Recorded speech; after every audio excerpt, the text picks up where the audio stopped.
समय हम मौजूद हैं राजधानी लखनऊ के माल विकास खंड क्षेत्र के अंतर्गत ग्राम बरैया खेड़ा में। यहाँ पर आज एक संगठन द्वारा स्कूल आया है और यहाँ पे कुछ ग्रामीण भी मौजूद हैं, गरीब लोग भी और बड़े बूढ़े बच्चे भी मौजूद हैं। सरकार ने एक नियम लागू किया है कि 27,000 जो है स्कूल उत्तर प्रदेश में मर्ज किए जा रहे हैं। उसी को लेकर यहाँ पर लगातार धरना प्रदर्शन चल रहा है लोगों के द्वारा। यहाँ पर जो ग्रामीण हैं और यहाँ पर कुछ युवा साथी भी हैं, बच्चे हैं। आइए हम जानेंगे कि जो स्कूल मर्ज हुए हैं इसका कारण क्या हुआ है। दरअसल उत्तर प्रदेश में अभी तक एडमिशन ओपन होने थे सभी स्कूलों में, लेकिन स्कूलों को जो है पहले ही मर्ज किया गया है। इसके पीछे क्या रणनीति है सरकार की। आज हमारे साथ में जो है लक्ष्य कमांडर इंजीनियर अखिलेश गौतम जी हैं।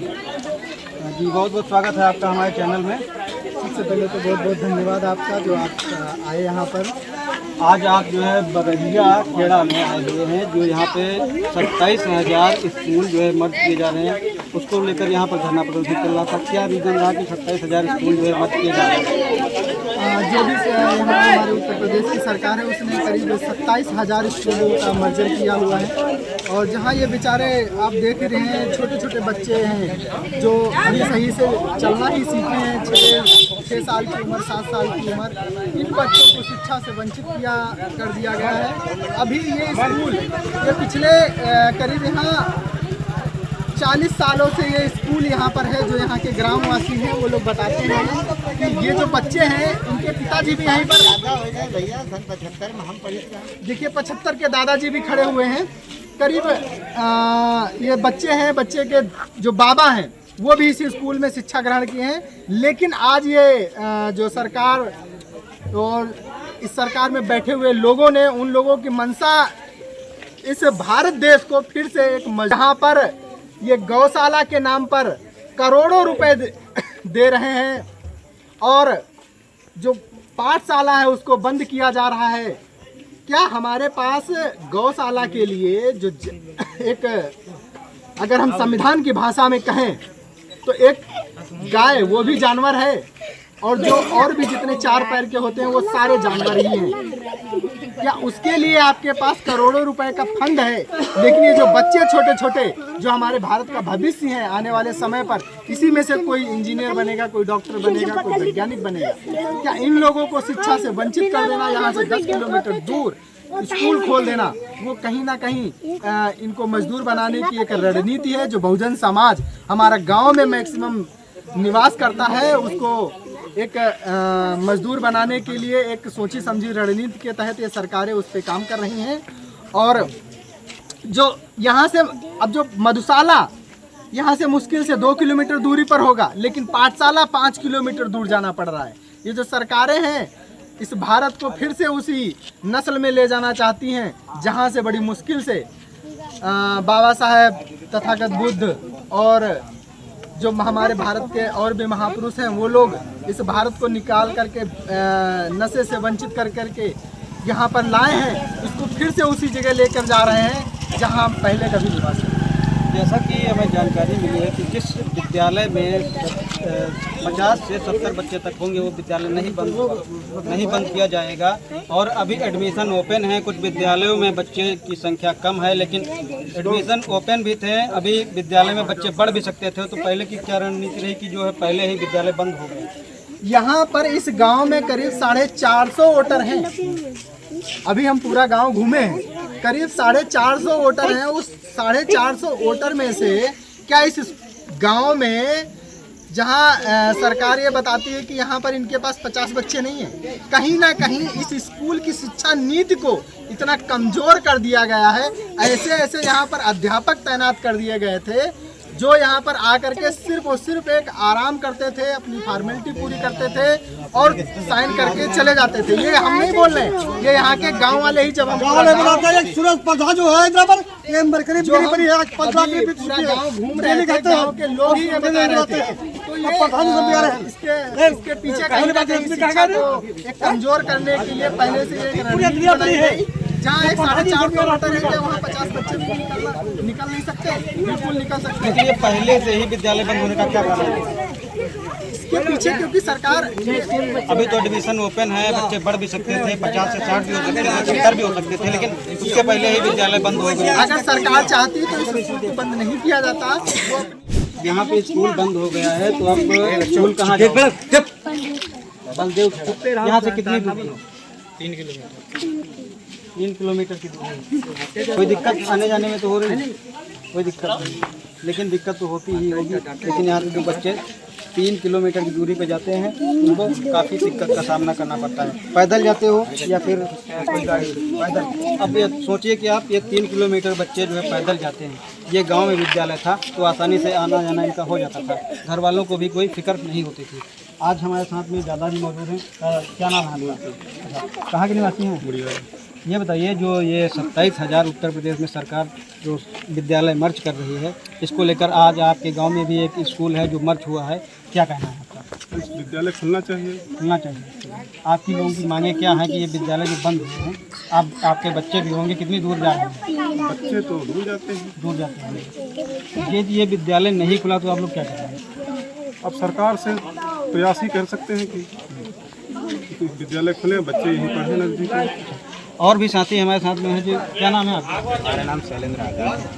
शैलेंद्र जी, आज जो आपके द्वारा यहाँ पर धरना प्रदर्शन भी किया गया, लोगों को जागरूक कर रहे हैं बराबर, ये विद्यालय बंद हुआ, इसका कारण क्या है? देखिए, कारण इसका सबसे बड़ा है कि सरकार नहीं चाहती कि बहुजन समाज के बच्चे, दलित समाज के बच्चे आगे पढ़ें और बढ़ें। ये नहीं चाहती, और ये नहीं चाहती है कि आगे नीतियाँ और शिक्षा आगे बहाल हो। अगर स्कूल बंद करेगी तो उसमें टीचर भी नहीं होंगे, चपरासी भी नहीं होंगे, और बिल्डिंगें भी प्लास्टर पेंट वगैरह नहीं कराना पड़ेगा। इसका पैसा बचाएगी सरकार, और ये जाके आगे चल के कहीं ना कहीं अपनी पूंजीपतियों को बढ़ाएगी।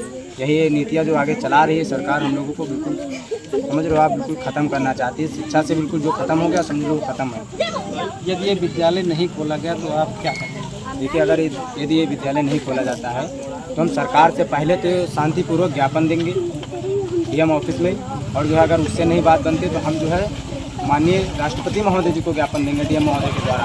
अगर फिर भी नहीं मानते तो हम लोग सड़कें जाम करेंगे। फिर भी नहीं मानते तो संसद भवन से और विधानसभा भवन में उसको घेराव करेंगे। अगर फिर भी नहीं मानते हैं तो चाहे हमें कुछ भी करना पड़े, चाहे हमें जान ही क्यों ना देनी पड़े, इन बच्चों के भविष्य के साथ खिलवाड़ नहीं करने देंगे। ये हम लोग, हमारा ये प्रयास है, छोटा सा भी तो ये प्रयास है। आगे चल के आंदोलन अभी जनसंग्राम में बदल जाएगा। अगर ये सरकार अपनी बातों से पीछे नहीं हटती है, अपने फैसला वापस नहीं लेती है, तो हम लोग बहुत बड़ा कदम उठाने वाले हैं। और भी युवा साथी यहाँ पर मौजूद हैं, शिक्षा को लेकर लगातार काम कर रहे हैं और लोगों को जागरूक कर रहे हैं। जी, क्या नाम है आपका? मेरा नाम आयांश राव है। आज आप यहाँ पे आए, ये जो माल विकास खंड के ग्राम मरियारा में है ना, ये विद्यालय मर्ज हुआ है, इसके पीछे क्या कारण है?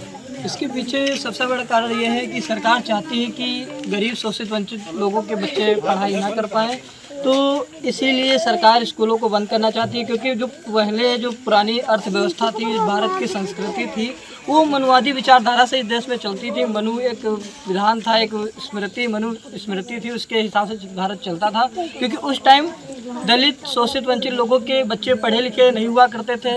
आज जब से देश में भारत का संविधान लागू हुआ, बाबा साहब डॉक्टर भीमराव अम्बेडकर जी ने 1947 देश आज़ाद हुआ, 50 में भारत का संविधान लागू हुआ, फिर प्राथमिक स्कूल खुले। प्राथमिक स्कूल ही इसलिए रखा गया था, जो बच्चे 5 साल के होते थे तो प्राथमिक स्कूल पहले ही बच्चों का ये हो जाता था।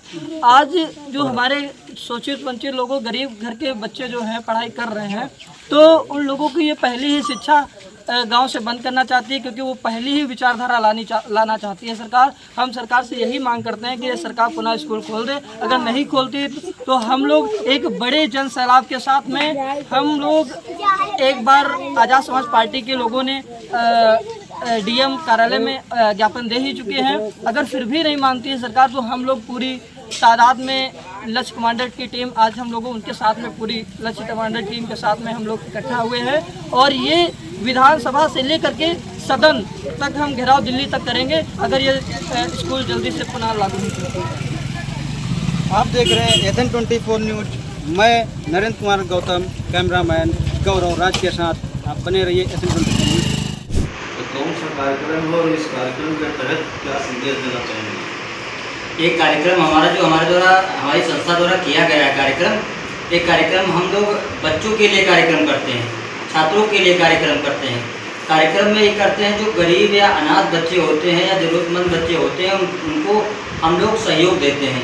जैसे कापी, पेन, बैग और या एडमिशन कहीं कराना है या किसी को कोचिंग की ज़रूरत है, ऐसे बच्चों को हम ये कार्यक्रम करके ये संदेश देना चाहते हैं और कार्यक्रम में बच्चों को सहयोग करते हैं।